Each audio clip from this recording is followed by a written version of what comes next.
रेल्वेच्या माध्यमातून गणेशोत्सवाच्या निमित्ताने दरवर्षी विशेष ट्रेन चालवल्या जातात आणि मोठ्या प्रमाणात लोकांना कोकणात जायचं असतं किंवा इतर सगळ्या भागांमध्ये जायचं असतं।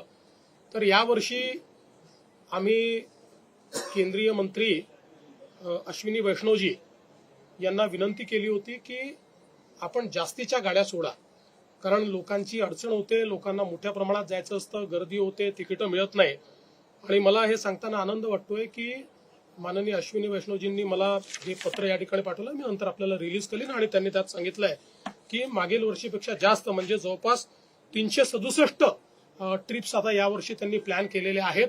मागील वर्षीपेक्षा मोठ्या प्रमाणात ही वाढ आहे आणि याच्यामुळे कोकणात जाणारे जे आमचे मुंबईकर आहेत, कोकणात राहणारे किंवा इतर भागातील जाणारे जे लोक आहेत, यांना मोठ्या प्रमाणात रेल्वेची व्यवस्था उपलब्ध होणार आहे।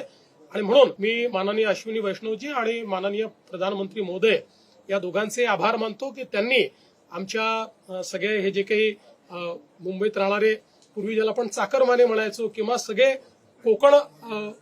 कोकणात राहणारे पण मुंबईकर, अशा लोकांकरता खूप मोठ्या प्रमाणात ही व्यवस्था त्यांनी केलेली आहे, म्हणून मी त्यांचे आभार मानतो।